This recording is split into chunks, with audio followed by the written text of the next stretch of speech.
explicação duvidosa da poesia. Mas a poesia inexplicável da poesia fez mesmo entoada aí,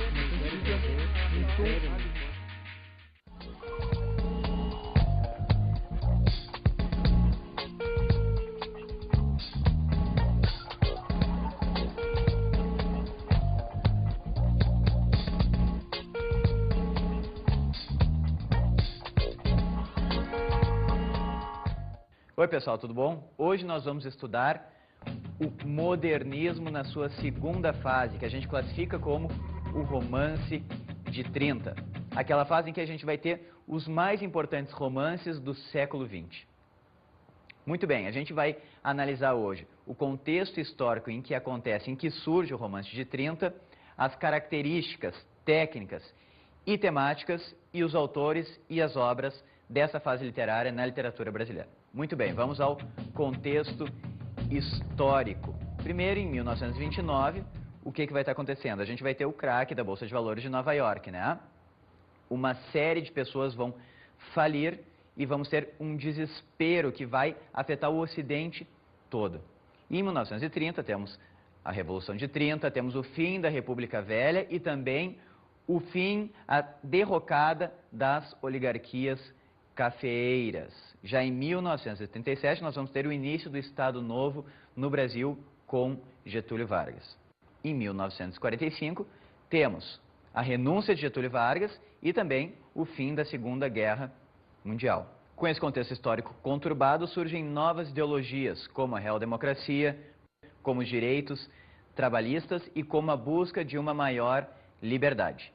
Todas essas ideologias serão transmitidas às obras do romance de 30, ou seja, todas essas obras têm um cunho crítico, têm uma função de crítica social dentro desse contexto conflituoso.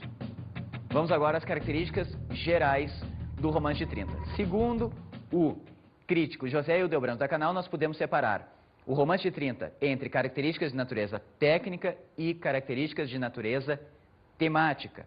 Quanto às características de natureza técnica, nós temos a primeira delas, a verossimilhança. Verossimilhança, ou seja, semelhança com a verdade. Conta-se uma história que não necessariamente tem acontecido, mas que poderia ter ocorrido. Logo, o romance de 30 seguirá o estilo realista. Por isso que podemos chamar também de neorrealismo. Na verdade, o romance de 30 vai até se distanciar um pouco dos ideais modernistas da geração de 22 até 30.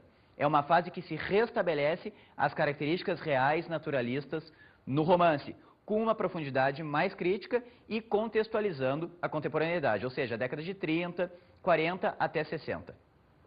Muito bem, depois da verossimilhança, nós temos a linearidade cronológica. Quanto à linearidade cronológica, se entende que não há um rompimento temporal. Sem esse rompimento temporal, nós temos uma sequência lógica. E por vezes a gente pode ficar um pouco confuso, porque se a gente lê Vidas Secas de Graciliano Ramos, a gente não vai ver algo datado, não vai ver uma sequência tão evidente. Mas basta a gente entender que o romance começa com uma seca e termina com outra seca. Logo, nós conseguimos perceber que dura um ano. Érico Veríssimo vai ser exceção quanto a essa questão de linearidade cronológica, mas a questão é, se entende que tem um início, um meio e um fim facilmente identificáveis. Depois de linearidade cronológica, nós temos a utilização de um espaço concreto, ou seja, não há o espaço psicológico, aquele criado na mente de um personagem. Teremos regiões bem especificadas, Érico Veríssimo, Rio Grande do Sul, Jorge Amado, Bahia. Logo, de novo, se confirma a questão da verossimilhança e se confirma a questão do estilo realista no romance de 30. Depois do espaço concreto, temos a utilização da linguagem no nível culto. Na verdade, será o nível culto urbano. A linguagem será filtrada por esse código culto. Por quê? Por que que o Jorge Amado não vai colocar nessas obras o tempo todo uma narrativa com linguagens, com termos regionais? Simplesmente porque A sua obra era voltada ao público que vivia na urbe. Os centros culturais se encontravam ali. Ele tinha um interesse de vendagem. Todo o autor buscava o reconhecimento. Como se faz para haver uma maior identificação com a obra? Fazendo com que a linguagem seja a daquele público leitor. Por isso que toda a obra será filtrada por esse código culto urbano.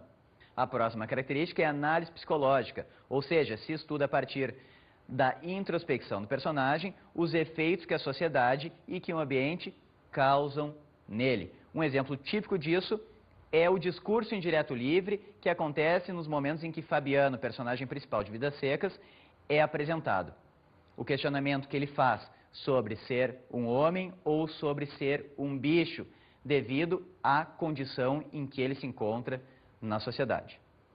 E a última característica técnica é a tipificação social, ou seja, busca-se um personagem que seja representante de um extrato social. E a partir de então se estabelece a análise daquele personagem, que será a representação de todo um grupo. Falar dele é falar daquele grupo.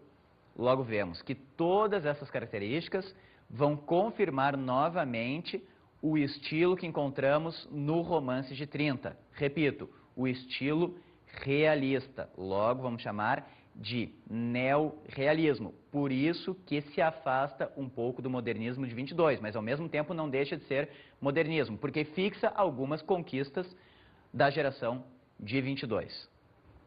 Vamos agora às características de natureza temática. A primeira das características é a estrutura social facilmente identificável. Assim como a estrutura social é facilmente identificável, temos a estrutura econômica e temos a estrutura histórica. Logo, o contexto histórico se identifica rapidamente, o contexto social também, o contexto econômico também. Temos, geralmente, obras com uma temática agrária. Exemplos: a trilogia O Tempo e o Vento, de Érico Veríssimo, Incidente em Antares, também, de Érico Veríssimo, Terras do Sem Fim, de Jorge Amado, Fogo Morto, de José Lins do Rego, O 15, de Raquel de Queiroz, e assim por diante. Ou seja, a maioria desses romances terá uma temática agrária. Agora, é claro que também encontramos obras com temática urbana. O próprio Érico Veríssimo, em toda a sua primeira fase, abordou temas acontecidos na região urbana, mais especificamente Porto Alegre. Outra característica importante em todas as obras do Romance de 30 é a consciência do subdesenvolvimento. E justamente essa consciência do subdesenvolvimento é que leva o escritor a fazer uma crítica à sociedade. Logo, essa consciência também acontece devido à questão das novas ideologias que eu citei anteriormente serem transferidas para os romances da década de 30. E a última característica de natureza temática é a tensão que encontramos nesses romances. A tensão herói e estrutura degradada da sociedade. Se lembrando que o conceito de herói aqui vem lá já do romantismo de herói problemático, ou seja, aquele personagem que está em constante conflito e comunidade com a sociedade. Temos então mais genericamente a tensão eu versus mundo. Exemplo mais concreto também temos em Fabiano, personagem principal de Vidas Secas, que vai sofrer a opressão da natureza e a opressão da sociedade. Agora, vamos analisar os tipos de romance que encontramos nos romances de 30. São dois, segundo o crítico Alfredo Bozzi. Temos o romance de tensão mínima e o romance de tensão crítica. O romance de tensão mínima apresentará ações datadas ao estilo de uma crônica, ao estilo de uma reportagem, ou seja, fatos bem objetivados. Teremos também a proliferação de personagens secundários e pitorescos, e a história servirá tão somente como pano de fundo. Em apenas alguns romances teremos um pouco de aprofundamento crítico, mas se torna minoria. Há conflito, mas este configura-se em termos de oposição verbal, sentimental, quando muito, as personagens não se destacam visceralmente da estrutura e da paisagem que as condicionam. Alfredo Bossi. Um exemplo clássico de proliferação de personagens secundários são as 3 prostitutas que aparecem no romance Terras do Sem Fim, de Jorge Amado. No meio do romance, haverá um momento lírico falando dessas 3 prostitutas. E depois, na sequência do romance, elas simplesmente desaparecem, nada mais é falado sobre elas e elas não têm relevância nenhuma em relação ao enredo do texto, ou seja, são completamente descartáveis. Aí se comprova a proliferação desses personagens secundários. E a questão da história como pano de fundo, temos o clássico exemplo do Tempo e o Vento, de Érico Veríssimo. É claro que haverá uma intenção crítica ali, mas não uma profundidade tão grande quanto encontraremos nos romances de tensão crítica. Quais as características dele? Primeiro, não haverá proliferação de personagens secundários. Esses romances apresentarão somente os personagens essenciais à história. E aqueles que não são os essenciais, não são os principais, servirão muito para o enredo. Temos, então, um exemplo típico, a família de Fabiano em Vidas Secas. Quem são eles? Fabiano, sim, a Vitória, o menino mais velho, o menino mais novo, e a cadela Baleia. Todos eles essenciais para o enredo da história. Outro aspecto importante é a demonstração das lesões que a vida em sociedade causa ao ser humano. Ou seja, temos romances com uma maior densidade moral. Um bom exemplo é o caso da família de Chico Bento no romance O 15, de Raquel de Queiroz, que sofrerá as penas devido à seca e à falta de condições para uma vida digna. Temos, então, no romance de tensão crítica, uma verdade histórica mais profunda. Há uma maior relação do personagem com o contexto em que ele está inserido e os efeitos que esse contexto causa naquele personagem, tipo representante de um determinado estrato social, para a partir daí se conseguir fazer a crítica que o escritor espera atingir. Sempre se lembrando, são completamente influenciados pelas novas ideologias e elas são transferidas nessas obras. O herói opõe-se e resiste agonicamente às pressões da natureza e do meio social. Formule ou não, em ideologias explícitas, o seu mal-estar permanente. Alfredo Bossi.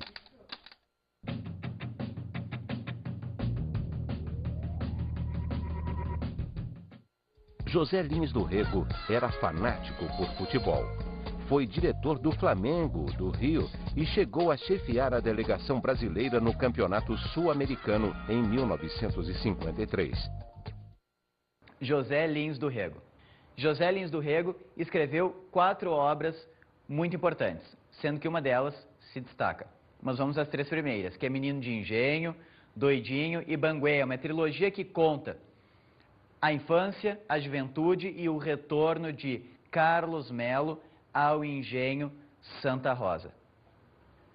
Mas o romance mais importante de José Lins do Rego é Fogo Morto.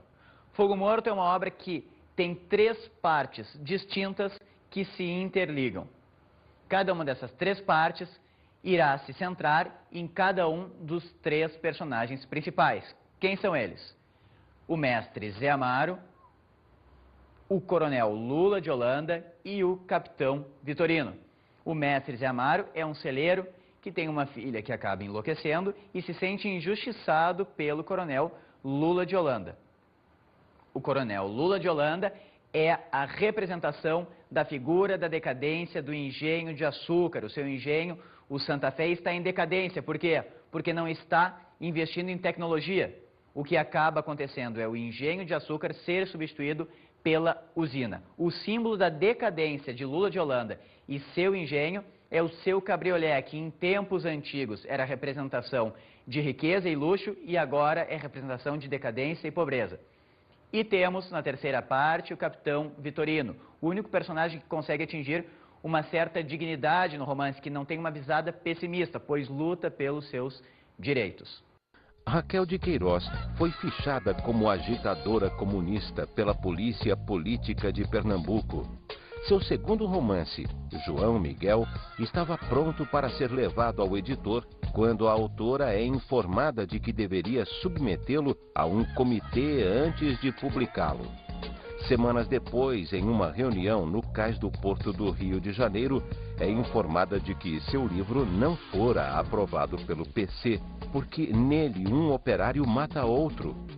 Fingindo concordar, Raquel pega os originais de volta e, depois de dizer que não via no partido autoridade para censurar sua obra, foge do local em desabalada carreira, rompendo com o Partido Comunista.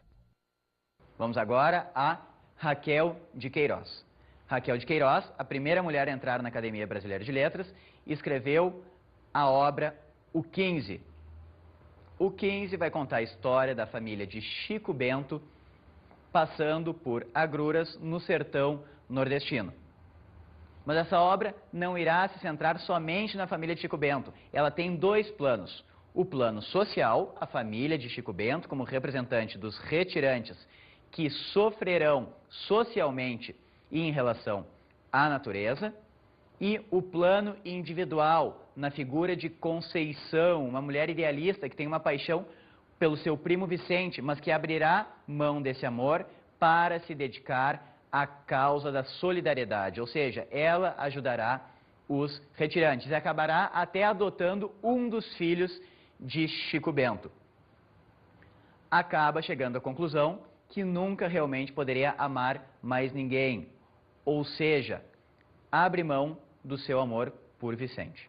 Graciliano Ramos era ateu convicto, mas tinha uma Bíblia na cabeceira só para apreciar os ensinamentos e os elementos de retórica. Por insistência da sogra, casou na igreja com Maria Augusta, católica fervorosa, mas exigiu que a cerimônia ficasse restrita aos pais do casal. No segundo casamento, com Heloísa, evitou transtornos, casou logo no religioso. Graciliano Ramos. Temos como principais obras desse autor São Bernardo, Vidas Secas e Angústia. Temos Memória do Cárcere, que são memórias da fase em que Graciliano Ramos estava preso, e também temos ainda Infância e Insônia, que também tem um cunho mais memorialista. Vamos analisar aqui Vidas Secas. Vidas Secas, que vai contar a penosa trajetória da família de Fabiano pelo sertão nordestino. Esse romance é dividido em 13 capítulos, mas não 13 capítulos necessariamente em sequência. Eles podem ser lidos aleatoriamente, desde que o capítulo 1 seja lido para o primeiro e o 13º, que é o último, seja lido em último lugar. Agora, os demais, ou seja, do 2 ao capítulo 12, nós podemos alterar a sequência que a história continua sendo compreendida. E por que essa divisão? Graciliano Ramos está demonstrando uma família que passa por problemas, uma família desajustada socialmente. Logo, ele passa para a forma do romance também esse desajuste. Então, o que temos no romance Vidas Secas? Nós temos blocos, e esses blocos vão formar um panorama do sofrimento da família de Fabiano. Um dos capítulos mais relevantes se chama Fabiano. É o capítulo em que esse personagem se questiona se realmente ele é um homem. A grande dúvida dele é que se ele é um homem ou se ele é um bicho, pelo trabalho sofrido que ele faz, ao ponto dele chegar à conclusão que ele não é nem um homem, nem um bicho. Ele é um cabra, uma espécie de homem, mas misturado com o animal. E pensa em seus filhos, e fica infeliz porque vê que seus filhos seguirão o mesmo caminho, tendo uma impressão de ciclo, e que isso jamais mudaria. Outro capítulo importante é o capítulo Baleia. Por sinal, o capítulo Baleia, que fala sobre a cadela da família de Fabiano, foi o primeiro conto escrito para formar esse romance. Ou seja, a idealização de Graciliano Ramos antes era escrever um conto, e desse conto ele consegue desenvolver um romance, tudo a partir de Baleia, que fala da história da cadelinha, que pensavam que estava com hidrofobia. Como Fabiano queria proteger seus filhos, acaba matando a coitadinha da baleia e ela vai ter uma alucinação que vai para um mundo cheio de preás, ou seja, a cadela também passa fome.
Importante salientar que, em vidas secas, teremos uma equalização entre o homem e o animal, a ponto de os filhos de Fabiano não terem nome, simplesmente o menino mais velho e o menino mais novo, e a cadela ter o nome de Baleia. Em algumas cenas temos as crianças conversando com Baleia, mas não conversando como a gente faz com um animal de estimação, fazendo gestos e sons guturais como um animal faria. E por que acontece essa equalização? Pela escassez intelectual. E por que essa escassez intelectual? São pessoas isoladas, são pessoas excluídas que não têm a mínima condição. E no momento que uma pessoa não tem condições para desenvolver as suas aptidões, não vai conseguir se desenvolver sozinha. Logo, são pessoas que não têm a capacidade de se definirem, de definirem sua identidade. No momento que o ser humano não consegue definir sua identidade, não consegue criar opinião crítica em relação a nada. Logo, são seres que acabam se tornando submissos e passivos. A figura de Fabiano demonstra isso, quando no capítulo As Contas ele vai até o seu patrão, sabendo do dinheiro que ele deveria ganhar, porque sim, a Vitória havia feito os cálculos, e acaba recebendo muito menos e ainda devendo para o seu patrão. O que ele acaba fazendo, Fabiano? Acaba aceitando, não vai discutir com alguém que ele considera superior. E ali temos em Vidas Secas, então, as opressões. Primeiro, a opressão social, na figura do patrão e na figura do Estado. O Estado representado pelo soldado amarelo, que vai acabar espancando Fabiano, né? Ou seja, a polícia vai acabar prendendo Fabiano sem motivos. E a opressão da natureza, a seca afetando uma família. Mas lembre-se, quando eu falei que Fabiano tem a impressão de ciclo, que seus filhos não conseguiriam sair daquilo, nós temos no último capítulo a fuga, a virada disso. Por quê? Porque quando recomeça a seca, Fabiano e sim a Vitória levam seus filhos para o litoral.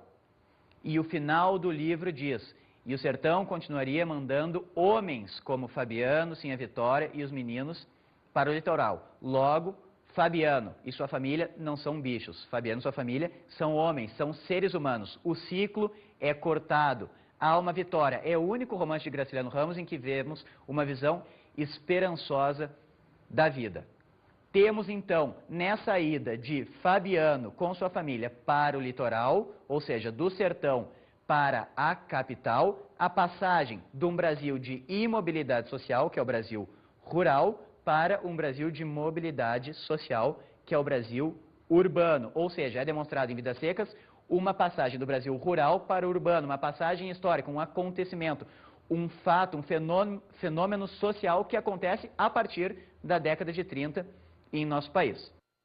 Érico Veríssimo era quase tão taciturno quanto o filho Luiz Fernando, também escritor.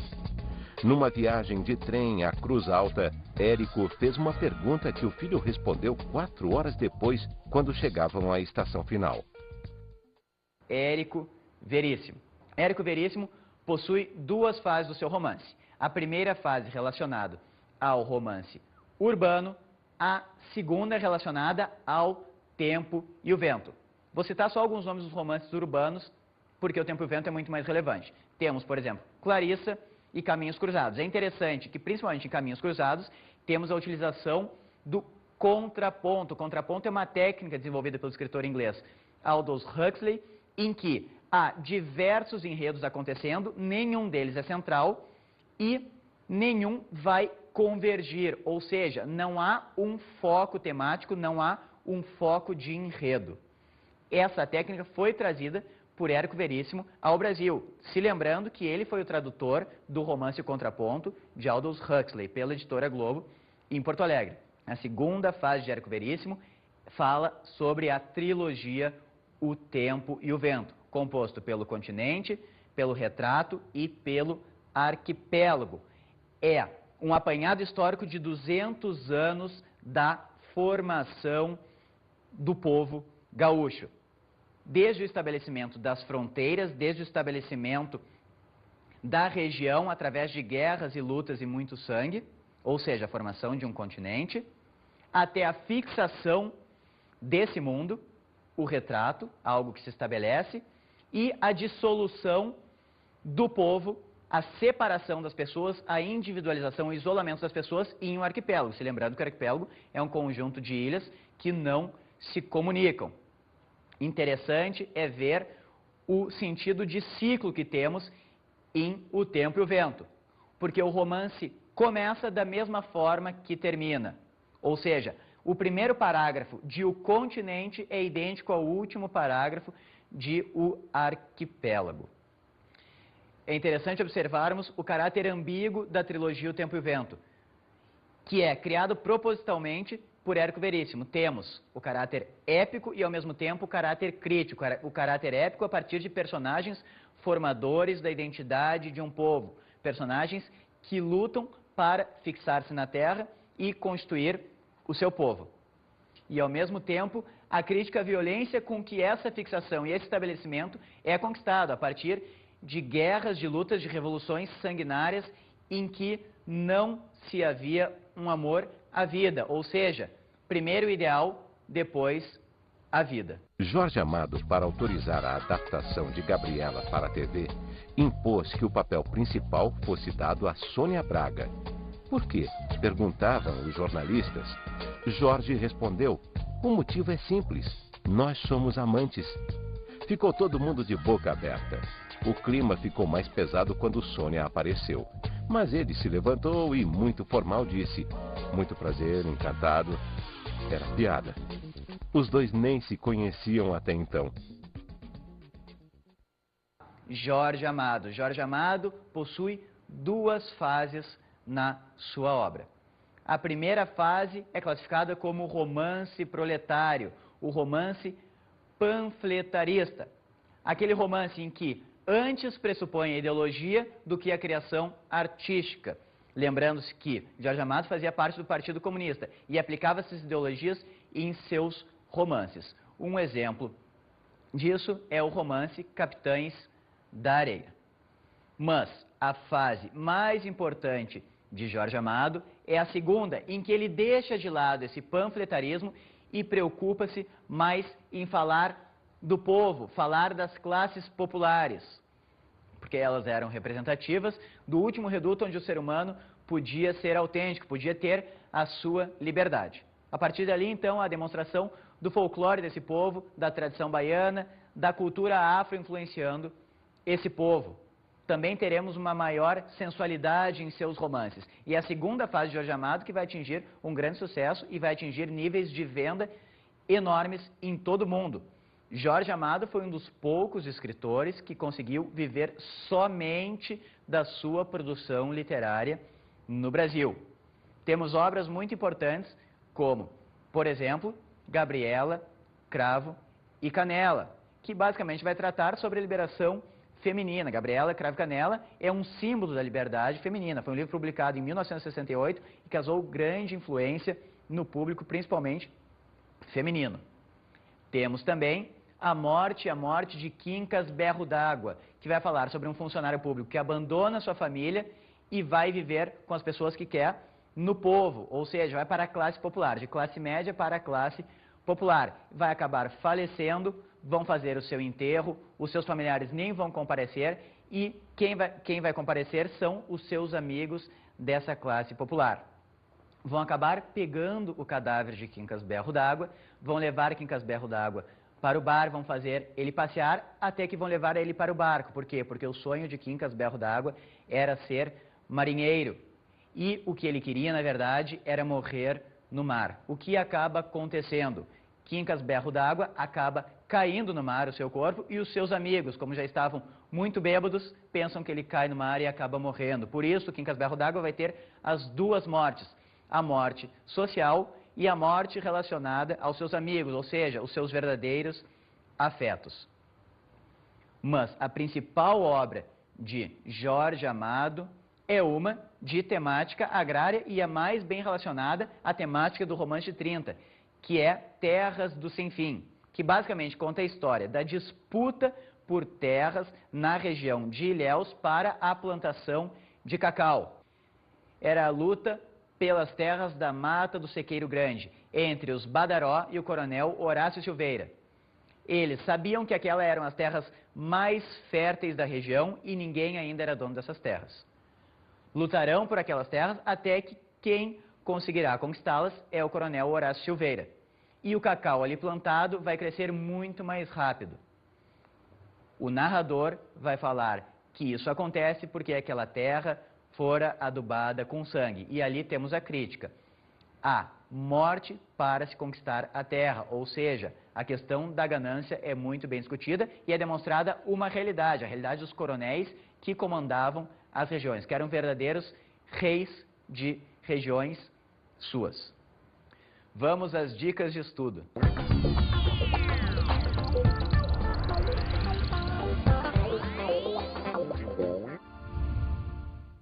A minha dica de estudo hoje é a leitura da obra Romance de 30 de José Hildebrando da Canal, onde ele vai fazer uma exposição mais aprofundada sobre o Romance de 30. Essa obra é da editora Leitura 21. Bem, pessoal, por hoje é isso. Bom estudo a todos e até uma próxima. Tchau.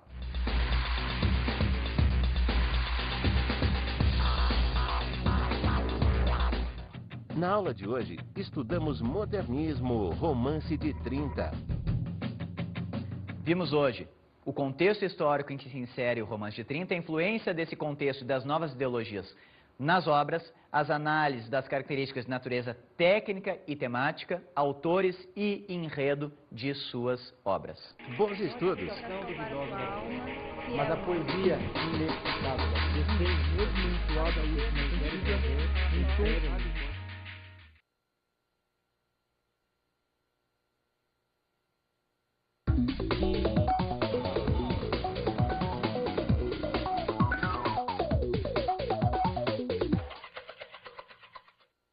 O meu conselho de hoje é a indicação para os alunos da leitura de Vidas Secas, para se ter um panorama do que foi o Romance de 30. É claro que não se pode indicar mais de um, porque ainda a gente tem que fazer a indicação de pelo menos uma obra do realismo, uma obra do romantismo, uma obra do modernismo, depois da geração de 30 também. Mas pelo menos é um livro mais acessível, de uma compreensão um pouco menos complicada e que dá para fazer uma boa discussão em sala de aula. Não é explicação duvidosa, mas a poesia inexplicável, desmensuada a última Os mais importantes romances do século XX.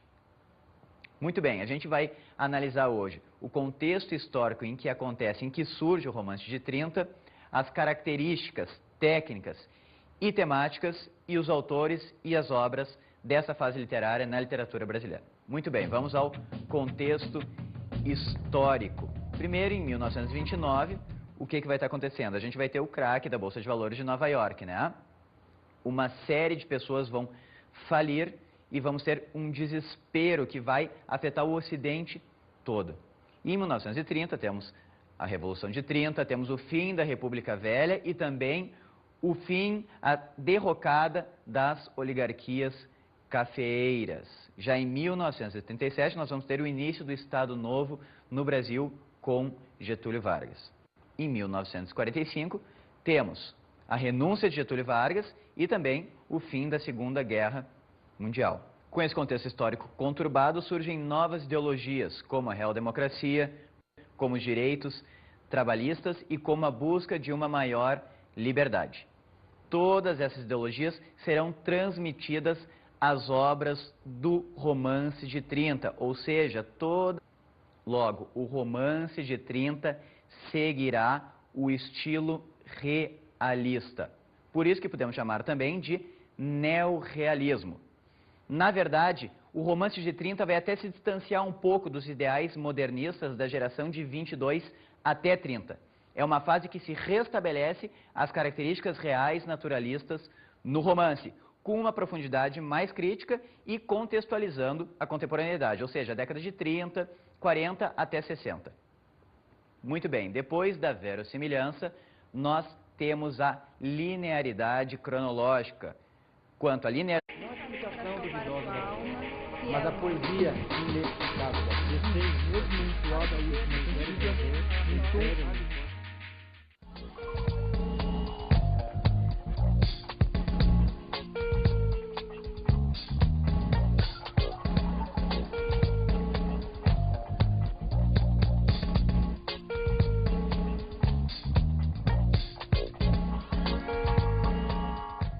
Oi pessoal, tudo bom? Hoje nós vamos estudar o modernismo na sua segunda fase, que a gente classifica como o Romance de 30.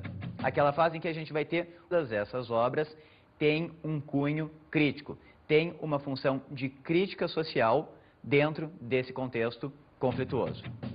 Vamos agora às características gerais do Romance de 30. Segundo o crítico José Hildebrand da Canal, nós podemos separar o Romance de 30 entre características de natureza técnica e características de natureza temática. Quanto às características de natureza técnica, nós temos a primeira delas, a verossimilhança. Verossimilhança, ou seja, semelhança com a verdade. Conta-se uma história que não necessariamente tem acontecido, mas que poderia ter ocorrido.